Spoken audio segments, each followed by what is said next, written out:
Good evening everyone. आज मैं आपको दिखाना चाहता हूँ कि कैसे आपको प्री के मॉक में जो रीजनिंग सेक्शन होता है उसमें पजल्स कैसे आपको सिलेक्ट करना है। अगर आपको एग्ज़ाम क्लियर करना है तो पजल्स तो आपको अटेम्प्ट करना ही है, क्योंकि ऐसा नहीं कि हर एक पज़ल करना है, आपको पज़ल सिलेक्शन आना चाहिए। क्योंकि अगर आप पज़ल सिलेक्शन नहीं कर पाओगे तो एग्ज़ाम क्लियर करना थोड़ा डिफ़िकल्ट है। सिर्फ नॉन पज़ल चीज़ों के बेसिस पे आप एग्ज़ाम क्लियर नहीं कर सकते हो। पज़ल अच्छा खासा आपको आना चाहिए। पीओ के मॉक्स में अराउंड 4 या 5 पज़ल्स रहते हैं जनरली, तो उसमें से आपको 2 या 3 तो अटेम्प्ट करना ही है। एक तो करना ही होगा, एक एकदम इजी होगा और 2 या 3 मिनिमम करना होगा। तो अगर वो 2-3 अगर आप अच्छे से आइडेंटिफाई करके जल्दी कर दोगे तो आपका एक रीजनिंग सेक्शन अच्छा जाएगा। तो वही मैं आज दिखाना चाहता हूँ कि अगर मेरे पास थोड़ा और मॉक्स रहता तो दिखा देता। पिछला साल का मॉक्स सब डैशबोर्ड में है नहीं, इसलिए दिखा नहीं पा रहा हूँ। चलो लेट्स स्टार्ट। पहला क्वेश्चन है, पहले ही एक पज़ल आ गया कि 8 बॉक्स है और डिफरेंट टाइप का डिफरेंट बॉक्स में डिफरेंट टाइप का बूट्स है उसमें। ठीक है, तो start the puzzle. 8 floor draw कर लेता हूँ यहाँ पर। फ्लोर नंबर देता हूँ 5, 6, 7, 8। तो बेसिकली आपको पहला पॉइंट जो देखना है कि कोई भी डेफिनेट पॉइंट दिया है कि नहीं। डेफिनेट क्लू अगर दिया हो, डेफिनेट क्लू मतलब इस बॉक्स में ये वाला टाइप का शू रखा है, तो वो एक डेफिनेट पॉइंट होता है। तो यहाँ पर अगर आप अच्छे से पजल को पढ़ोगे तो आप देखोगे कि only 3 boots are kept in laced and insulated Timberland boots kept immediately below Wellington boots. Only 2 boots are kept in Wellington work boots. यहाँ पर छोड़ो ये सब। Work boots are kept in a box which is numbered 5। चलो एक point मिल गया, अच्छा point मिल गया।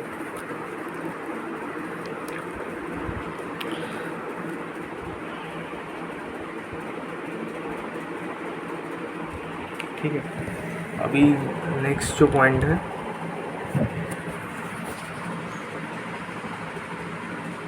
आपको देखना है कि वर्क बूट के साथ कुछ कनेक्टर दिया है कि नहीं। उसके फिर आप उसके ऊपर आप बिल्ड कर सकते हो पजल को। यहाँ पर देखोगे कि only 3 boots are kept laced and insulated Timberland boots are kept immediately below Wellington boots. 2 boots are kept between Wellington and work boots. तो वेलिंगटन को वर्क बूट्स के साथ लिंक किया है, उसका मतलब 2 केस बनेगा। और यहाँ पर शॉर्ट फॉर्म में लिख रहा हूँ क्योंकि टाइम आपको सेव करना है एग्ज़ाम के टाइम। इसके बाद आपको देखना है कि वेलिंगटन के साथ कुछ कनेक्टर दिया है कि नहीं। इस तरह से आपको पजल को सॉल्व करना है।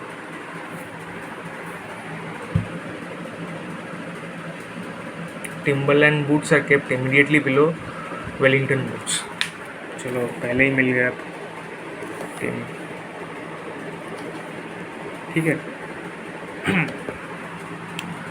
अभी आपको देखना है कि टिम्बरलैंड के साथ कुछ लिंक दिया है कि नहीं। Timberland boots are kept immediately below Wellington, only 2 boots are kept Wellington and work हो गया। लेस्ट कॉम्बैट ये मैटर नहीं करता। Cowboy boots are kept somewhere above desert boots, ये भी अभी काम नहीं आएगा। 4 boots are kept between combat and Timberland boots. Timberland के साथ क्या कनेक्टर है? 2, 3, 4 कॉम्बैट गैप 4 बूट का गैप है टिम्बरलैंड और कॉम्बैट का। ठीक है, अभी आपको देखना है कॉम्बैट बूट्स के साथ कुछ कनेक्टर दिया है कि नहीं। बेसिकली ये पज़ल इजी है क्योंकि इसमें बहुत सारा कनेक्टर है, एक के बाद एक कनेक्टर्स है। तो ये पज़ल आपको अटेम्प्ट करना है, ये पज़ल आपके लिए है। और ज़्यादा केस भी नहीं बन रहा है। जो कनेक्टर दिया है वो उसी केस में सॉल्व हो जा रहा है, फिर से मतलब बाइफर्केशन नहीं हो रहा है ज़्यादा केसेस में। तो इसका मतलब ये पज़ल काफ़ी डुएबल है, ये आप मिस नहीं कर सकते हो। अभी देखते हैं कौन सा पॉइंट है। कॉम्बैट बूट के साथ 3 boots are kept between laced and insulated boots. 2 boots are kept laced and combat boots are kept adjacent to each other. तो लेस्ड यहाँ पर इस केस में एक ही जगह बैठेगा। यहाँ पर तो 2 केस बन रहा है। फिर से देख लेता हूँ कि लेस्ड बूट्स के साथ कुछ कनेक्टर दिया है कि नहीं। Only 3 boots are kept in between laced boots and insulated boots. तो यहाँ पर कितना केस बन रहा है? 2 3 इंसुलेटेड यहाँ पर बिठा दे रहा हूँ। तो अगर lace boots adjacent to combat boot, अगर यहाँ पर लेस बूट्स रहता है 1 2 3, कॉम्बैट बूट यहाँ पर नहीं बैठ सकता, तो ये वाला केस तो नहीं होगा। अगर लेस बूट यहाँ पर बिठा दूँ तो 1 2 3 कॉम्बैट बूट, ये तो इंसुलेटेड बूट यहाँ पर भी नहीं बैठ, ये वाले सेक्शन में नहीं हो सकता है, पॉसिबल ही नहीं है, तो सिर्फ यही पॉसिबल है। ये एक केस बन गया। इसके ऊपर अगर थोड़ा बहुत है कि cowboy boots are kept somewhere above desert boots, ये वाला पॉइंट देखो, cowboy boots are kept somewhere above desert boots, वो दो ये कर लोगे तो हो जाएगा, तुम्हारा पजल सॉल्व हो गया। तो ये वाला इजी पजल था, ये आपको अटेम्प्ट करना है। ये ज़्यादा से ज़्यादा मैं अभी एक्सप्लेन कर रहा हूँ तो इसलिए थोड़ा टाइम लगा मुझे, 6 मिनट्स लगा, लेकिन जब सॉल्व करोगे आप मॉक के टाइम आपको मैक्स टू मैक्स 3 मिनट्स लगना चाहिए। 3 मिनट्स तो ज़्यादा बोल दिए, 3 मिनट्स काफ़ी होगा आई थिंक, 3.5 मिनट्स, उससे भी कम करोगे तो बहुत अच्छा है।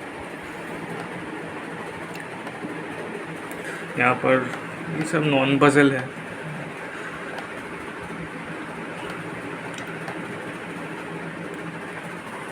पजल मिल गया, चलो। 8 persons are sitting on a bench in a linear manner such that some are facing north while others are facing south.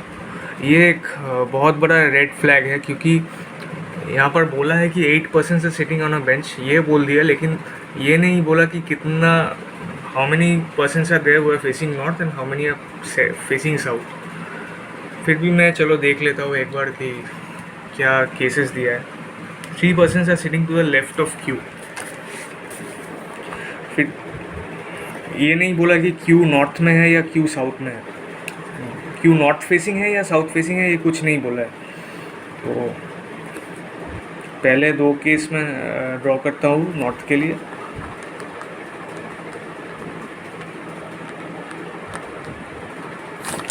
Three persons are sitting to the left of Q.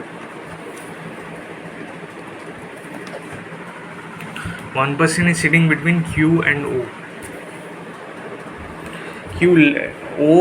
Q के left में है and या फिर O Q के right में है, ये कुछ नहीं बोला है। तो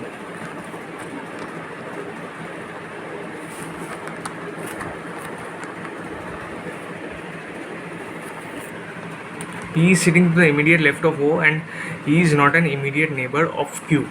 अभी तक तो प्रॉमिसिंग लग रहा है मुझे ये पज़ल भी थोड़ा सा प्रॉमिसिंग लग रहा है। डोंट वरी, ये चेंज भी हो सकता है, कभी भी चेंज हो सकता है।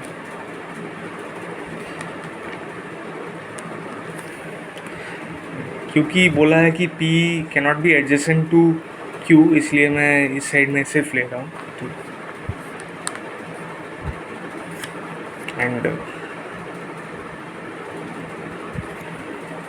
P has to be to the immediate left of O, इसलिए यहाँ पर ये इस 2 केस में नॉर्थ हो रहा है O का और इस 2 केस में साउथ हो रहा है O का, ठीक है। अभी देखो क्या दे, E is sitting second to the right of P। यहाँ पर तो और भी केस में बाइफर्केट होगा।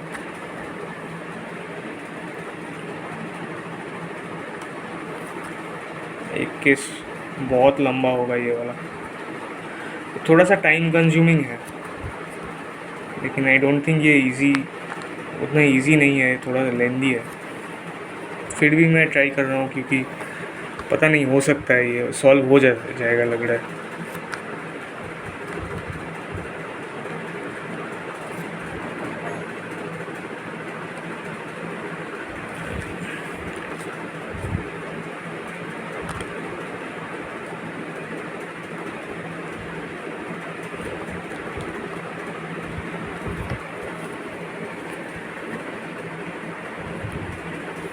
G is sitting second to the left of K and they are facing towards the opposite direction.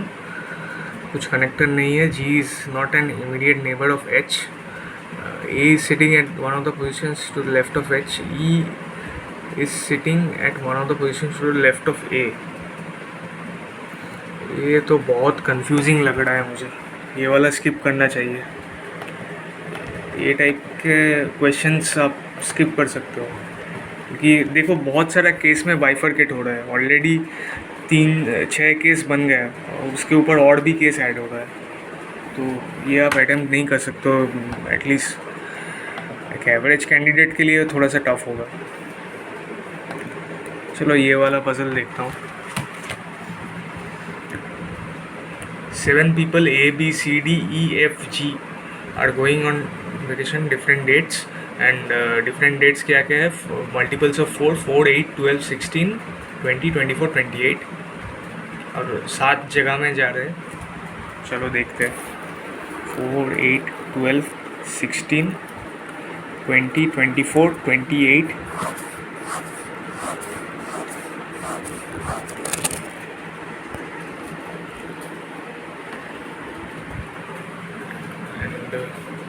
B went for vacation to Delhi on one of the dates after 20th of the month.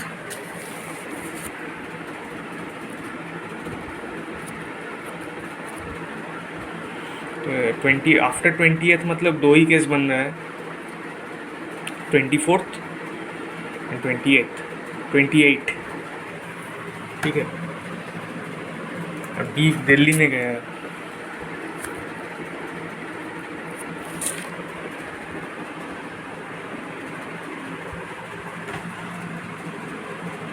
Two people went for vacation between B and the one who went for vacation to Goa.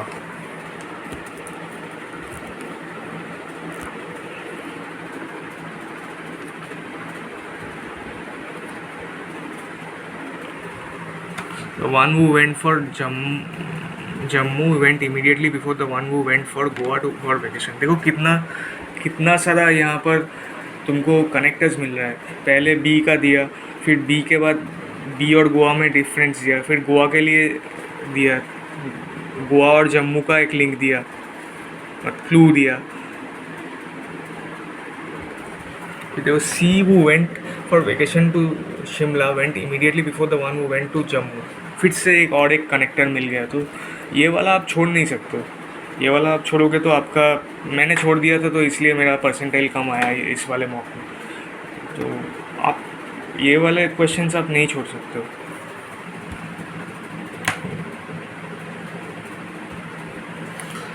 अच्छा, D went for vacation immediately before the one who went for vacation to Agra. G went to, कोई connector नहीं मिल रहा है. F went for vacation on the 20th of the month.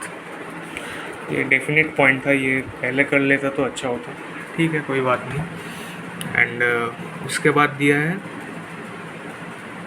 E went for vacation immediately before A. D didn't go to vacation for Goa. D के बारे में 2 points है. D went for vacation to immediately before the one who went to Agra and D didn't go to Goa. तो अगर आप ये वाला देखोगे तो D अगर यहाँ पर प्लेस करोगे तो आगरा नहीं हो रहा है, यहाँ पर नहीं हो सकता क्योंकि D गोवा में नहीं गया है. तो D का यहाँ पर नहीं हो सकता है. यहाँ पर हो सकता है D का, सॉरी C का तो शिमला था. C का शायद शिमला था. हाँ, C का शिमला था.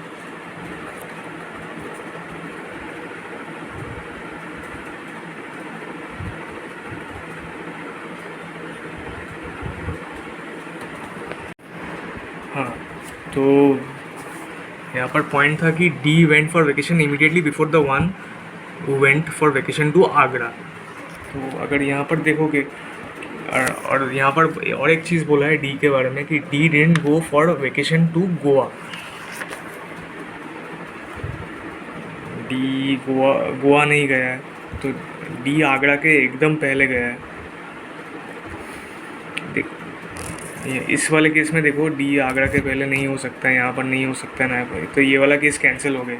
देखो एक ही केस में ये एक ही केस बाकी रह गया, अभी हो जाएगा पज़ल, आपका पज़ल हो जाएगा 2 मिनट में, 1 मिनट में हो जाएगा ये वाला।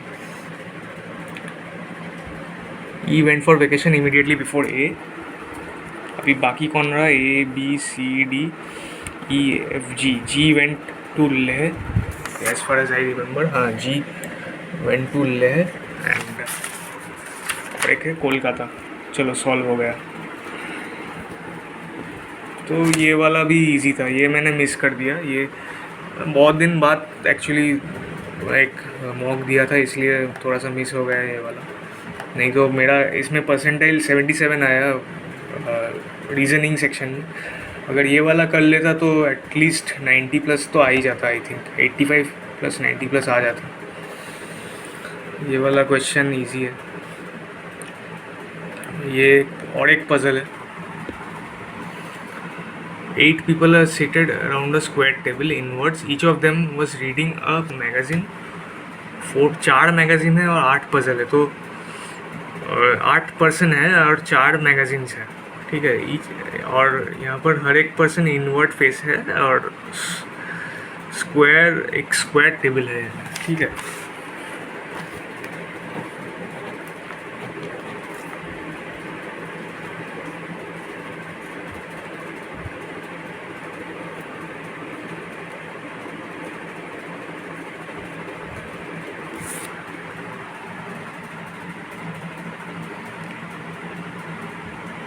There was one person seated on each edge at each corner. पहले आपको देखना ही इस टाइप के पजल में देखना कि कॉर्नर वाला क्या दिया है, मतलब कोई कॉर्नर या साइड, मतलब कोई पर्सन कॉर्नर या साइड में बैठा है कि नहीं, आपको वो चेक करना है। यहाँ पर वो अगर देखोगे तो G was seated at one of the edges and was third to the right of C. G अगर एज में बैठेगा तो third to the right of C, 1 2 3, मतलब सी कॉर्नर में है। सी के बारे में कुछ देखते हैं, कुछ है कि नहीं।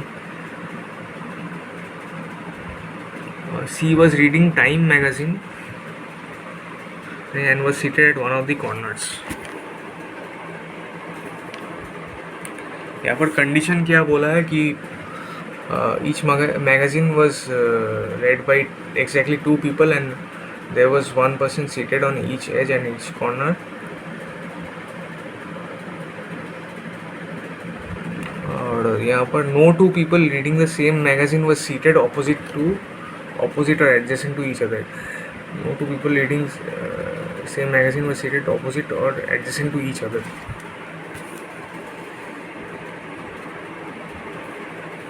तो यहाँ पर टाइम मैगज़ीन नहीं आएगा, यहाँ पर टाइम मैगज़ीन नहीं आएगा, यहाँ पर भी टाइम नहीं आ सकता है। ये मुझे लग रहा है थोड़ा सा लेंदी होगा, ये थोड़ा सा लेंदी था ये वाला,